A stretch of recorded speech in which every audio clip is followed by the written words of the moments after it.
먼저 이렇게 그림을 아니라 지도를 먼저 보여드리겠습니다. 불을 좀 보세요. 여러분께서 이게 익숙한 지도입니다. 마이크 소리 좀 올려주시기 바랍니다. 여기 익숙한 지도인데 지금 이제 여기가 터키 땅이죠. 이란은 이쪽에 있습니다. 이스라엘이 보시면 여기 사해가 있고 갈릴리 바다가 있습니다. 이스라엘이 여기는 애국입니다. 이집트죠. 그런데 요 모양이 뭐 지금 뭐 모자도 듯습니다. 그런 어떤 모양처럼 보이지만은 지금 미국의 학자들은 이걸 가르쳐서 초생달 모양의 지역이다 그렇게 이야기했습니다. 그래서 초생달 모양의 지역에서 성경의 역사가 일어났다 하는 얘기를 하게 되죠. 그래서 여기 보시면 밑에 이제 바벨론이 니느웨 압수가 있습니다.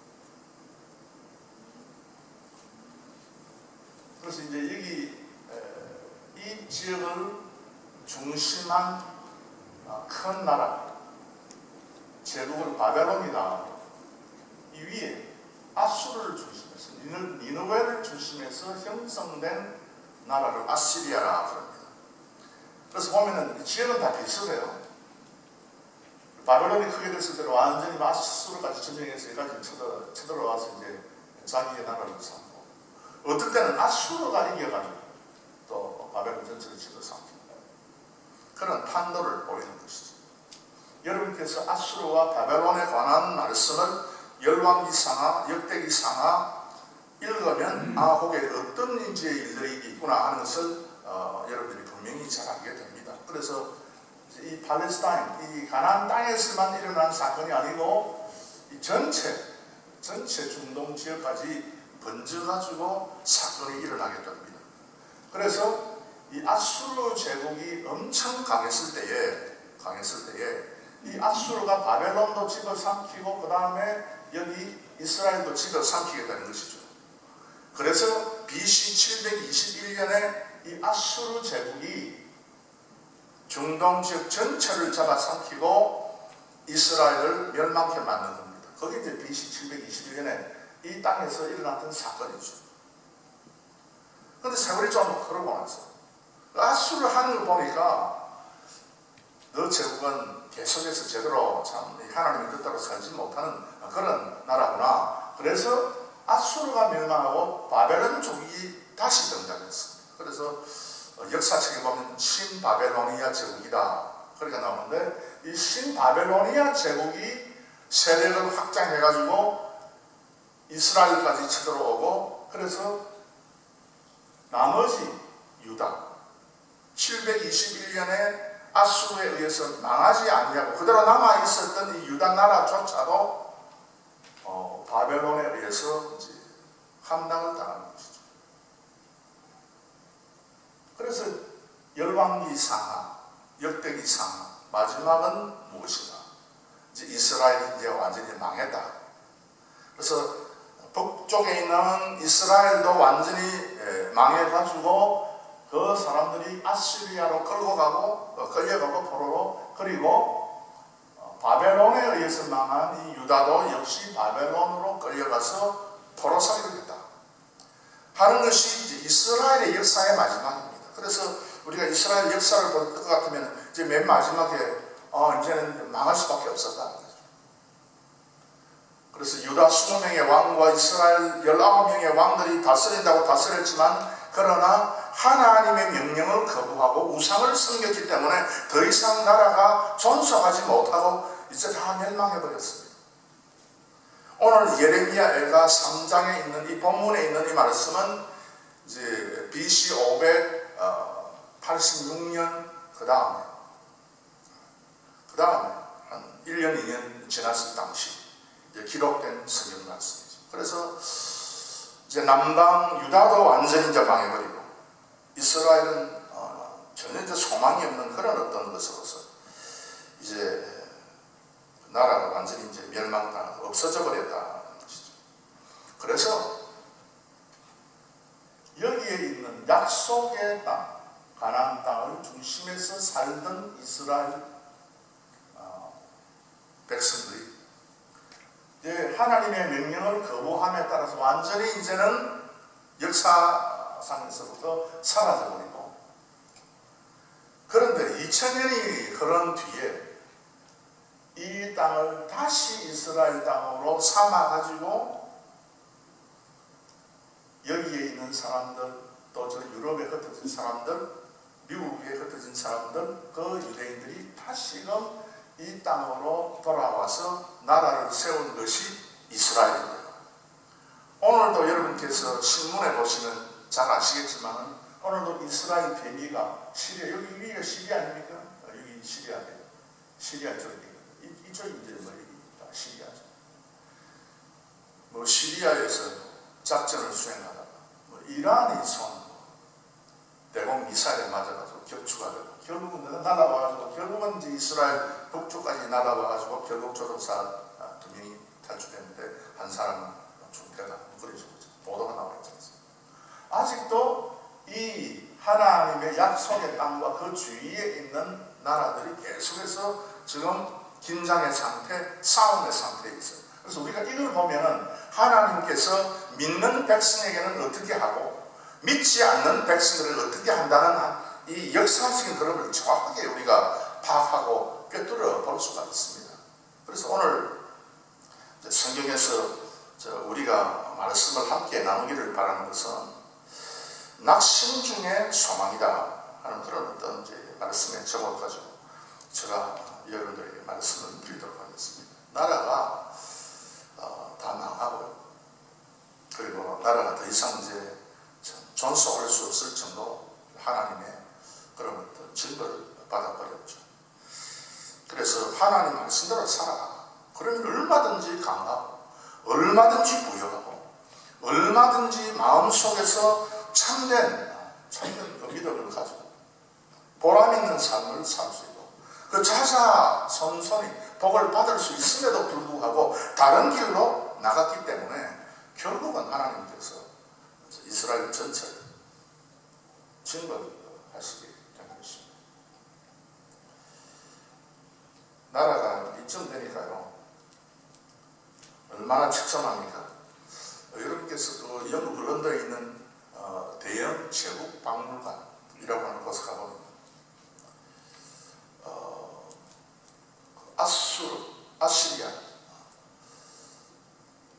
당시에 여기 이제 아수르라고 하는 나라가 엄청 강했을 때에 이 왕들이 오락을 한, 그것을 이제 돌에다가 이걸 갖다가 이제 새겨가지고 그 왕궁에다가 이거를 이제 부조로 해서 이제 붙여놨는데, 영국 사람들이 2차 세계대전 전후에 이 전체 땅을 영국 사람들이 지배하고 있잖아요.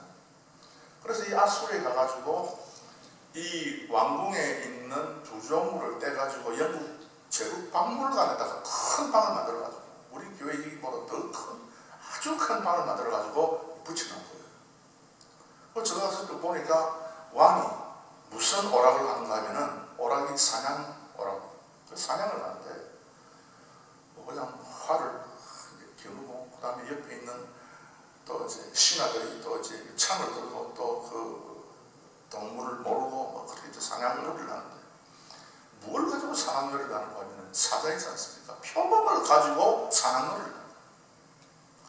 우리는 막 기껏하면 토끼나 사슴 가지고 사냥을 왕들이 했다고 했죠. 멧돼지는 그런 가지고 했다고.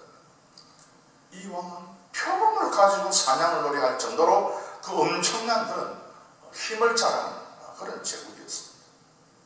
이런 나라가 이스라엘에 쳐들어와가지고 사마리아를 함락하고 이스라엘 백성들에게 칼과 창으로서 협박하고 죽이고 할 때 그 세상이 얼마나 비참했겠느냐 하는 겁니다. 모든 집들을 다 불태우고 전부 다 묶어가지고 다 포로로 잡아가고, 그런 어떤 비참한 상황이 전개가 되었던 것입니다. 그리고 뭐 바벨론도 역시 비슷하죠. 바벨론이나 아수르나 비슷한 땅에 살면서 여기가 유프라테스강, 티그리스강 두 강이 흘러가는 그 지역에 자리 잡고 있는 거예요.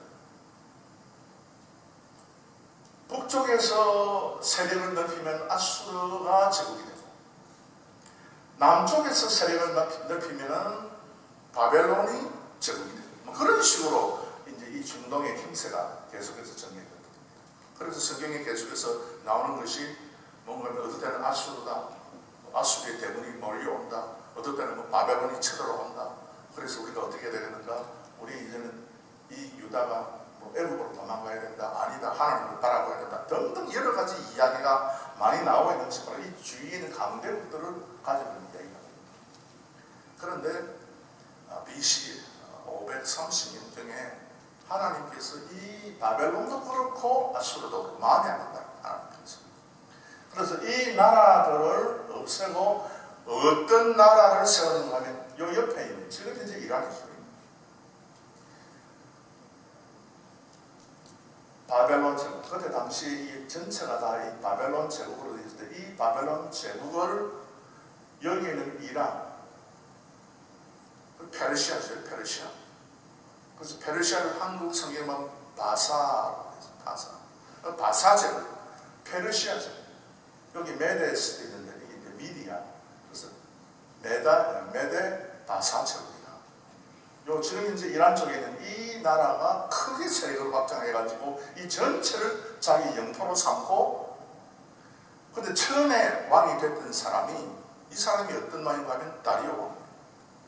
그래서 이 왕이 내가 이 나라를 점령할 수 있겠냐, 나의 땅으로 만들 수 있겠냐라고 질문했을 때에 이스라엘의 선지자들의 선들 예레미야나 에스겔이나 이사야서에서 쓴 그 글을 보고 내가 이제는 이 나라들은 나의 신하로 삼겠구나 하는 확신을 가지고 있었더니 결국은 BC 530년경에 메데 바사 페르시아 제국이 중동 전체의 실권을 장악하고, 그리고 여기에 포로살이 하던 이스라엘 백성들을 다시 보내줬습니다. 그래서 느헤미야, 에스라 이런 어떤 성경에서 보면은 이스라엘 백성들이 다시 돌아와서 이스라엘의 새롭게 성전을 건축하는 그런 모습을 우리가 발견하게 됩니다.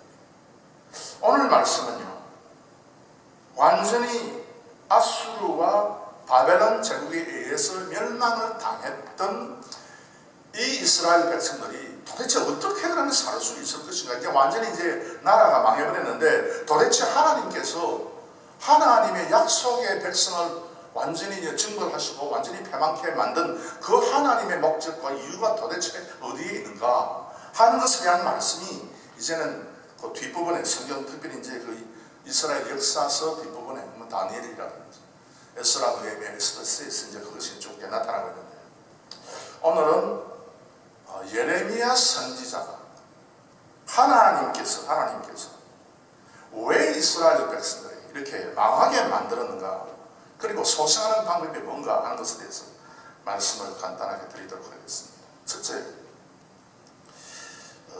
예루살렘과 사마리아가 멸망하고 이스라엘과 유다가 폐허되고 멸망되고 거의 대부분의 사람이 포로로 끌려가서 고통의 삶을 살고 있는데, 어떻게 하면 회복을 받을 수 있을 것인가. 그래서 이제 여러분께서 오늘 성경 첫 번째 회복의 방법 첫 번째 20절과 21절을 한번 보시기 바랍니다. 내 심령이 그것을 기억하고 낙심이 되거나. 여러분께서 그 20절에 심령이라고 하는 단어를 아주 주목해서 보아야 되는데, 이 심령이라고 하는 단어는 아주 그 혼돈을 많이 일으키는 단어입니다. 그래서 사실 이 심령이라고 번역하면 안 되죠. 이게 이제 히브리 말로 네페슈라 그래가지고 이거는 혼이다. 혼. 그래서 지정의 인간의 정신의 작용을 나타내는 그 혼, 네페슈를 이야기하고 있는데, 이걸 이제 심령으로 번역하기 때문에 혹시 영적인 그런 어떤 가치를 우리가 두고 생각을 하는 경우가 많습니다. 그래서 이 신령은요, 이거는 영적인 부분이 아니고 인간에게 있어서 나타나는 정신적인 활동, 정신적인 부분을 이제 이야기를 하고 있죠. 내 심령이 그것을 기억하고 무엇을 기억하는가 하면 위에 19절에 내 고초와 재난 곧 수고와 담즙을 기억하소서. 아수르와 바벨론 군대가 쳐들어와서 사람들이 고통하고 고생하고 죽어나가는 그와 같은 모든 것을 보면서 이것이 고초와 재난과 이것이 너무나 쓴 우리 이스라엘의 역사다, 그 말이죠. 그런데 이와 같은 패망의 역사를 내 심령이, 즉 내 내페시가, 내 혼이, 내 지정의가 그것을 기억하고 낙심이 되어라. 여러분, 우리 인생이 좋지 못한 일을 만났을 때에 낙심이 되는 경우가 있잖아요. 내가 뭐 사업에 망했다, 내가 또 뭐 어떻게 또 죽게 되었다, 또 내 뭐 사랑하는 사람이 또 어떻게 뭐 죽게 되었다, 뭐 등등 인생을 살다 보면 아주 참 여러 가지 일들이 많이 발생하는데 그 일들 가운데서 내가 나의 정신을 가지고 나의 지성의를 가지고 바라보게 되면 그것을 기억하고 낙심이 되는 거였어요. 낭만이 된다. 그래서 사람들이 이제 영적인 것은 모르잖아요. 영에 관한 부분은 잘 모릅니다. 이게 뭔지 잘 모릅니다.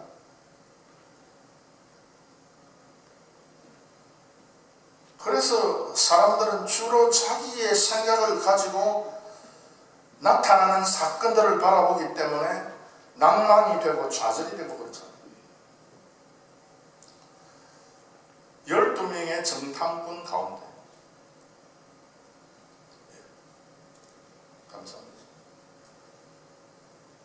이 애국에 살던 이스라엘 백성, 홍해 바다를 건너 광야를 건너 그래서 이제 여기 이제 가나안 땅으로 들어가. 먼저 12 정탐꾼을 보냈습니다. 모세가 12 정탐꾼을 보낸 것도 어떤 참 이게 목사님이나 어떤 그 신학자들이 하는 이야기는 그건 참 불순종의 일종이다 그랬어요. 정탐꾼을 뭐 때문에 보내냐는 거예요.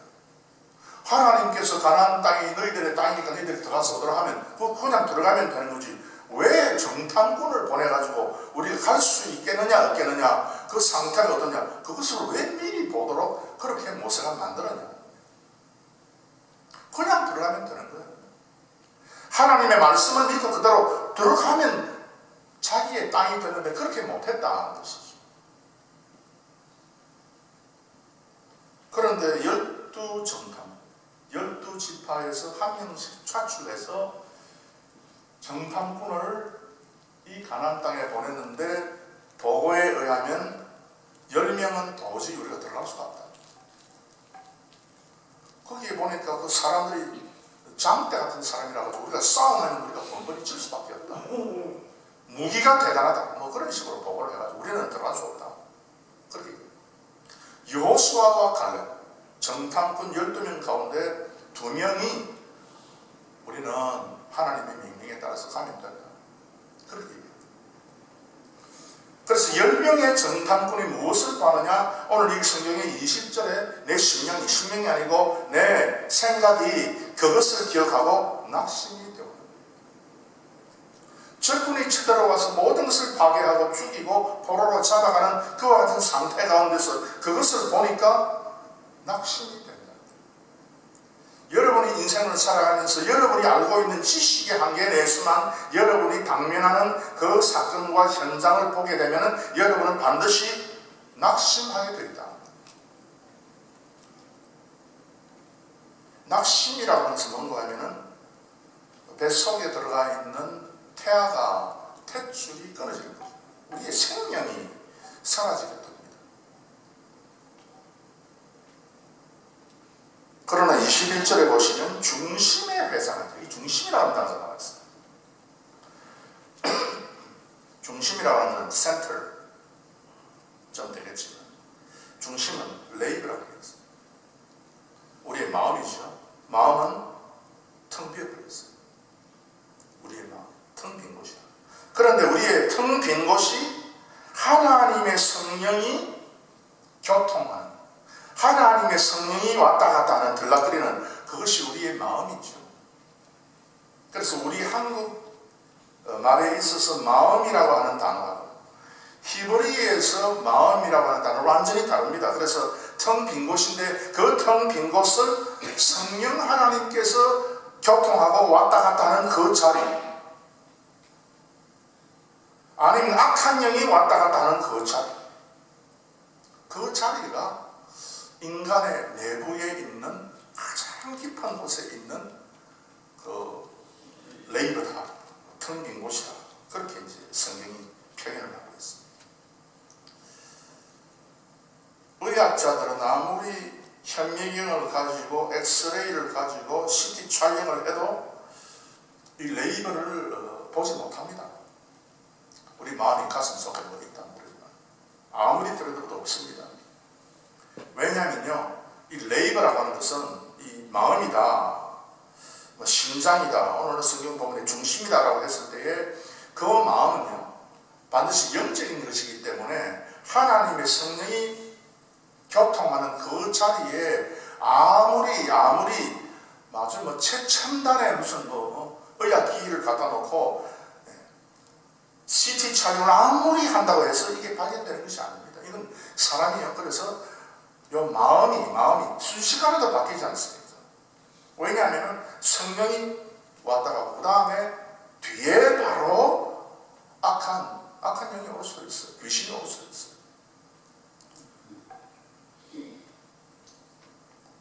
가론유다가 그런 사람입니다. 성령이 와서 성령에 계속해서 충만한 상태가 아니고 성령은 나가고 그 자리에 악한 영이 들어오고, 그래서 이 마음은 영적인 어떤 존재가 계속해서 교통하고 들락거리는 자입니다. 여러분의 마음 참 성령 하나님께서 지배하고 성령 하나님께서 충만한 마음이 되시기를 바랍니다. 괜히 악한 영이 와가지고 나쁜 생각하고 그렇게 하면 안 되죠. 그래서 내가 하나님께서 그 성령을 보내서 내 마음에 연결시키는 그와 같은 내 마음 레이버, 내 중심에 내 영에 배상한 적 오히려 소망이 있어만 그랬어요. 그래서 영에 배상한다. 그래서 우리가 어려움을 이겨내려면 지금 전리통에 완전 난장판이 되어요. 사람들이 죽어나가고 피 흘리고 고함 지르고 엄청난 그런 어려움의 그 자리에서 우리가 지성의를 가지고 우리 인간의 생각을 가지고 그 장면을 바라보게 되면 반드시 인간은 나중에 문제가 생기죠. 여러분도 알다시피 전쟁에 다녀온 많은 사람들이 그 정신장애를 앓고 있지 않습니까? 사람이 이제 미쳐나가는 것이죠. 왜? 너무나 끔찍한 것을 보니까. 지진만 일어나도 사람은 미쳐나가요. 그래서 일본에 대지진이 일어나면 거기에 정신이 이상해지는 사람이 많다. 그만큼 엄청난 것을 보기 때문에. 그러나 믿는 사람은 그렇지 않습니다. 자기의 마음, 자기의 어떤 생각, 지성을 가지고 바라보면은 이렇게 참 미쳐나갈 것이 많음에도 불구하고 내가 하나님께서 주시는 그 영으로서 내 마음이 충만하게 되면은 어떤 어려운, 어떤 희한한, 어떤 끔찍한 장면을 보아도 얼마든지 이겨낼 수가 있다.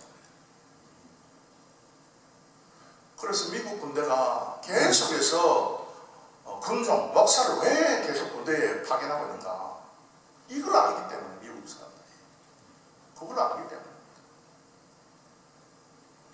목탑을 또 내려가지고 군인들에게 마음의 위로를 주자. 그거 아닙니다. 그런 정도의 차원이 아닙니다. 완전히 하나님께서 그 성령을 통해서 그 사람의 마음을 뒤집어 놓아버리는 것이죠. 그게 우리의 일입니다. 그런 하나님의 능력. 그래서 참 우리가 살고 있는 미국, 참 이 미국이 잘하는 걸 보면은 그렇게 전쟁터에 파견되어 있는 사람에게 영적으로 이걸 이제 관리를 하는 것이죠. 네가 뭐 봤냐? 오늘 전투에 참석해서 뭐 봤냐? 헬리콥터를 타고 날아가면서 너 뭐 봤냐? 총 쏠 때 어떻게 되느냐? 그런 것을 기억해가지고만 이게 능사가 아니고 뭔가 하면 너의 심령 속에 어떤 마음이 들어가 있는가? 그걸 계속해서 미국 군대에 파견되어 있는 군종 장교들이 계속해서 그것을 갖다가 미국 군인들에게 이야기를 합니다. 그래서 창세기부터 해서 요한계시록까지 하나님의 말씀이 어떻게 전개되고 있는가 하는 그것을 미국 군인들에게 집중적으로 이야기를 해가지고 어떤 끔찍한 장면, 어떤 참 문제, 어려움이 있다 할지라도 능히 이겨 쓰는 그런 군인을 만들어내는 것이죠. 그래서 우리의 생각이 아니라 우리의 영이 할 수 있는 것이 뭔가 하면 21절에 중심에 회상한다고 했어요. 회상한다는 말은 바꾼다. 바꾸어서 삽니다. 불탄 성전과 마을들, 죽은 시체들, 울부짖는 아이들, 창에 찔려서 피를 흘리고 쓰러져가는 많은 청년들, 눈동자의 초점을 잃어버린 그런 사람들을 보는 우리 인간의 생각이 오직 영어로만 그것을 바꿔서 생각할 수 있다. 돌려서 생각해요. 그래서 안 된다고 생각을 하는 것은 인간의 생각이지만 하나님의 영어로 생각하게 되면 그 가운데서 또 하나님의 특별한 은혜가 쏟아져 내릴 것이다 하는 것을 이제 믿는 것이죠. 중풍병자의 친구들이 예수님 앞으로 나가는 길이 막혔을 때에 도무지 안 된다. 자기의 인간적인 눈에서 보이는 그것은 막혀있지만 그럼에도 불구하고 저들은 영이 살아있기 때문에 쥐붕을 뚫고 자기 중풍병자 친구를 밑으로 따라내렸습니다. 사개오가 예수님을 보려고 하니까 사람이 너무 많아가지고 보이지를 않습니다. 그래서 뽕나무 위에 올라갔습니다. 생각을 달리 하게 된 것이죠. 얼마든지 살 수 있는 그런 어떤 사람으로 바꾸어 버린 것입니다. 그래서 예레미야 선지자는 이런 어떤 난관 가운데서 이스라엘 백성들 성령으로 말미암아 바라봐라 그렇게 말씀합니다. 여러분의 생각으로만 아니라 성령으로 모든 것을 바라보는 참미되는 사람들이 되시기를 바랍니다. 두 번째 그 회복의 방법은 23절에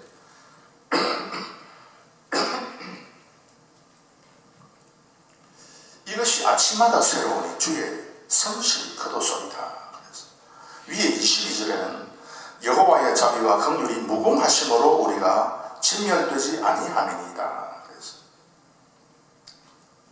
이 판국에 지금 예레미야 선지자는 하나님의 자비와 긍휼을 덧미기고 있습니다.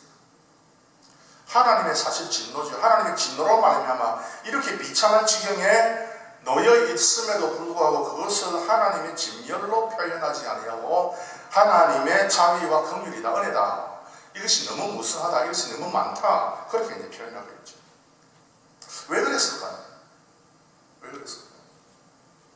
내가 지금 완전히 이제 망해가지고 내가 지금 일어설 수 없는 그런 지경이 되는데, 그런데 이것이 하나님의 은혜다. 하나님께서 나에게 가장 큰 은혜를 베푼 것이다. 그렇게 고백할 수 있는 그 예레미야 선지자의 배짱이 어디에서부터 생겨나냐 그 말이죠.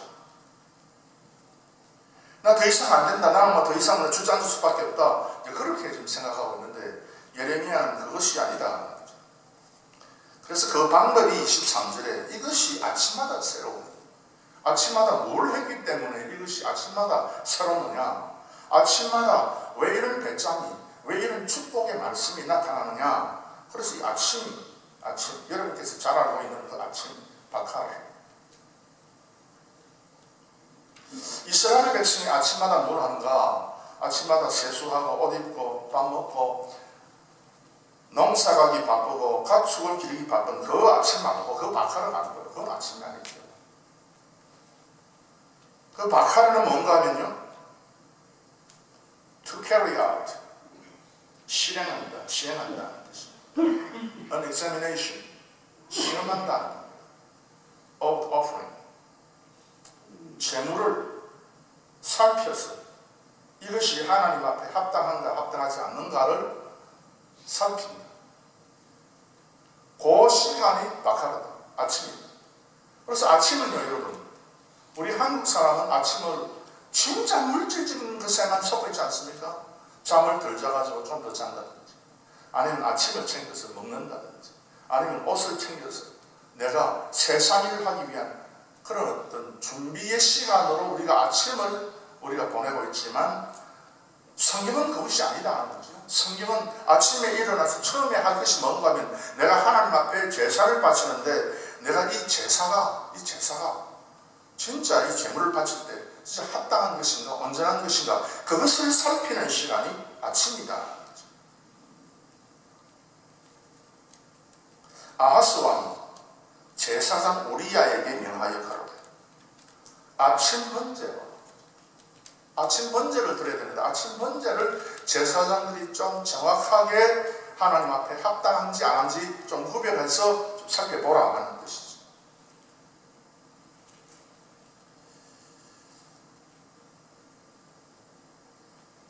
다른 데서 소망을 찾지 말고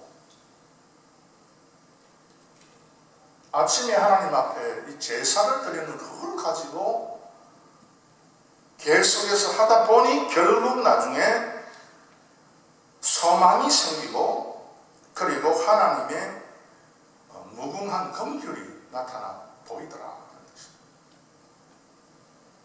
그래서 여러분께서는 적어도 아침에 한 10분 정도는 일찍 일어나죠. 하나님 앞에 참 개인적으로라도 제단을 쌓아야 되죠. 정신없이 그냥 잠에 취해가지고 일어나서 이리저리 그냥 세상적인 그런 어떤 일에만 여러분께서 관심을 가지게 되면 결국 나중에 하나님의 자비와 긍휼이 눈에 보이지 않는다는 것입니다. 그래도 적어도 일주일에 한 번은 그래도 새벽을 깨면서 새벽기도 자리에 나와서, 특별히 교회의 직분자들, 그 특별히 앞에 나와서 교회의 예배를 수행하는 그런 사람들, 하나님 앞에 적어도 이와 같은 그 바카르의 믿음과 그 신앙이 없이 그냥 세상에 바쁘다가 그냥 훌레벌떡 뛰어와서 교회를 위해서 봉사한다, 그것은 아닙니다. 그거는 우리가 하나님 앞에서 올바른 그런 어떤 영적인 일이 아닌 것이죠. 그래서 아브라함도 아침에 일찍 일어나 그 모리아 산에 그 번제를 바치러 갔습니다. 야곱이 하나님의 은혜를 받고 하늘의 사닥다리를 본 뒤에 아침에 일찍이 일어나 베게 하였던 돌을 가져 기둥으로 세우고 그 위에 기름을 붓고, 여호수아도 그렇습니다. 아침에 일찍이 일어나 이스라엘 백성들에게 이제는 우리가 저 땅으로 나가자, 그렇게 얘기한 것이죠. 한나가 아침에 일찍이 일어나 여호와 앞에 경배하고 그랬습니다. 그래서 선지자가 아침마다 하나님의 말씀으로 또 하나님의 앞에 드리는 번제의 제물로 이렇게 하다 보니까 결국은 엄청난 하나님의 은혜가 그 눈에 보였다는 것입니다. 그래서 여러분도 아침마다 개인적으로든지 가정적으로든지 아니면 교회 나오셔서 아침에 번제단을 쌓는 우리 성도님들이 되시기를 바랍니다. 그 다음 세 번째 마지막으로 25절 말씀 이렇게 말씀하고 있습니다. 무릇 기다리는 자에게나 구하는 영혼에게 여호와께서 선을 베푸시더라. 그래서 기다린다. 여러분, 성경을 읽는 것이 얼마나 중요한가 하는 것입니다. 여기에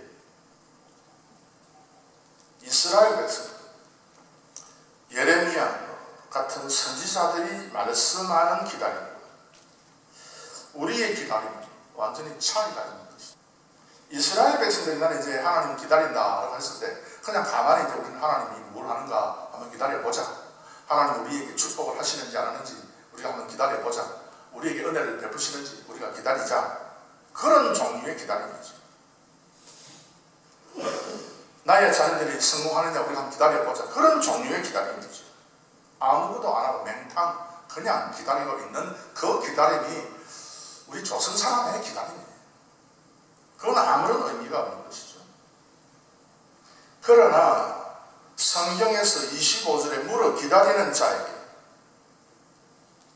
요 기다린다는 것은 무엇을 이야기하는가 하면 말씀의 가닥을 꼬면서 마치 새끼줄을 꼬면서 말씀의 가닥을 꼬면서 기다리는 것이죠. 이 기다림은요.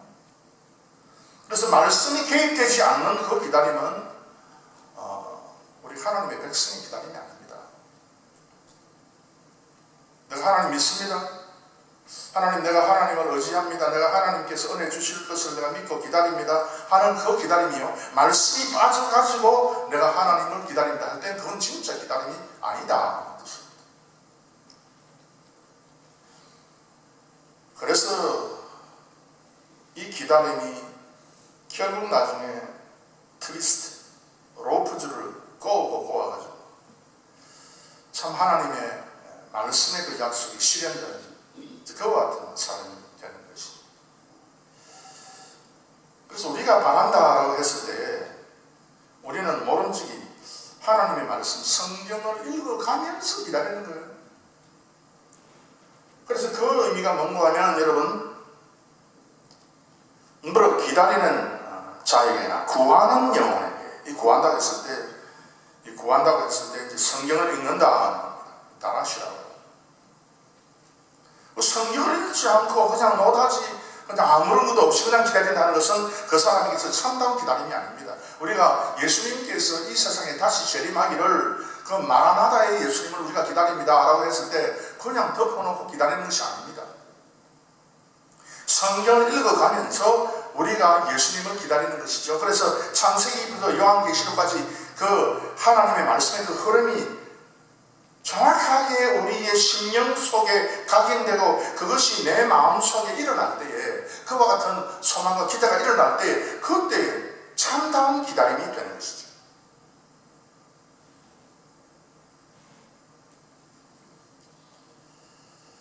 그래서 구하는 영혼에게 여호와께서 선을 베푸시는도다. 그래서 선을 베푸신다.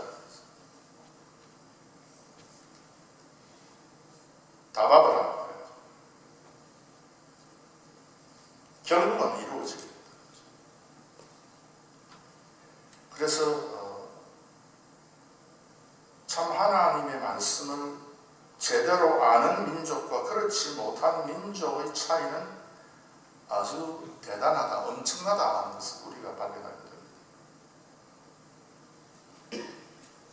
그래서 오늘도 이스라엘 국무성에서 그리고 국방성에서 이구동성으로 하는 이야기가 우리 이스라엘의 생존을 방해하는 사람은 가만히 두지 않겠다. 그래서 시리아도 그러고 이란도 그러고 핵무기를 만들어서 우리를 위협할 때에 우리는 가만히 앉아서 보지 않겠다. 이건 아주 확인되지 않은 이야기입니다.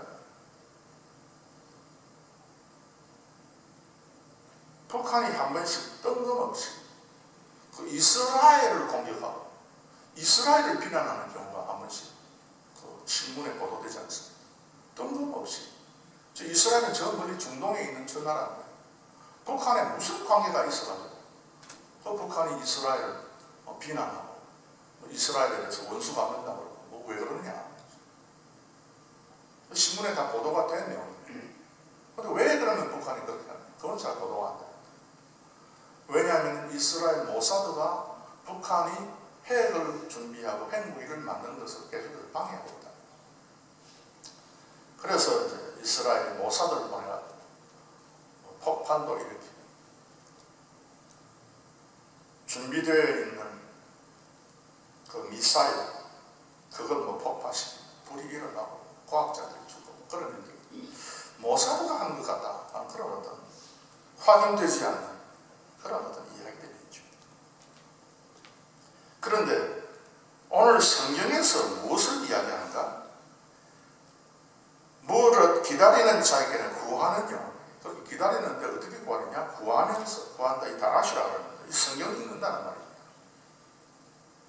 성경을 읽고 기다려야지 성경도 안 읽고 기다려가지고 그 하나님의 그 분명한 그 은혜가 나타나겠냐 하는 것이죠. 그래서 우리 하나님의 백성은 철저하게 하나님의 말씀의 원리와 하나님의 계시의 원리와 하나님께서 어떻게 역사를 좌지우지하는가 그거를 하나님의 말씀을 통해서 똑바로 분명히 알아야 됩니다. 이 하나님의 백성들이 이 말씀의 계시의 흐름을 모르고 그냥 나가 믿습니다고 나가면요 그건 무엇을 어떻게 믿는지 몰라요. 한국 사람들이 그렇지 않습니까? 그냥 덮어놓고 믿기 때문에 결국 이단으로 흘러가는 그런 사람도 많잖아요. 덮어놓고 믿지 말고 하나님의 말씀대로 제대로 우리가 바로 믿어보자 하는 것입니다. 그럴 때에 이제 마땅한 능력이 나타나는 것이죠. 그 구하는 영혼에게 여호와께서 선을 베푸시는 우리는 이렇게 생각됩니다. 우리 그냥 하나님을 기다리고 성경을 읽고 하는 거 그게 그렇게 우리에게 참 좋은 일을 이룰 수 있는 일이 되겠냐. 성경 읽는 거는 성경 읽는 거고 내가 열심히 노력해서 내가 잘 사는 것은 잘 사는 거고 우리 자녀들이 또 잘 되는 것은 저들이 열심히 공부를 하고 내가 열심히 저 자녀들에게 참 잘 가르쳐서 그렇게 되는 것이 무슨 성경을 읽어가지고 무슨 선한 일이 나타나겠냐. 그렇게 우리가 잘못 생각하는 백성들입니다. 그렇지 않습니까? 여러분 지난 일주일도 성경을 얼마나 읽었습니까? 성경 읽는 것이 이게 몸살이가 치지는 거 아닙니다. 솔직히 얘기하면. 저는 이번 성경 통독 여러분 나중에 그 밖으로 나가시는 그 칠판 있는데 칠판에 그 성경 통독하실 분 이름을 좀 적어달라. 여러분들께서 스스로 이름을 적어가지고 저는 광고를 안 했습니다. 야, 내가 참 그런 어떤 그 이름의 명단을 볼 때 제가 참 그 하나님 앞에서 감사했습니다. 그래도 우리 델라웨어 사랑의 교회 성도님들이 하나님의 말씀에 관심을 가지고 있구나 하는 걸 내가 이제 안 거예요. 참 귀한 분들이다.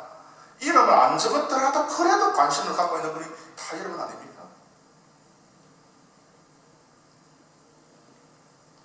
그런데 성경이 이야기합니다. 그렇게 하나님의 백성들이 달아줄 때, 구할 때에 하나님의 말씀을 자꾸 이해하고 읽으려고 하고 이 하나님의 역사가 어떻게 진행될까 그걸 계속해서 구하게 되면은 반드시 너희들에게 큰 축복이 임할 것이다. 이건 이제 하나님의 말씀입니다.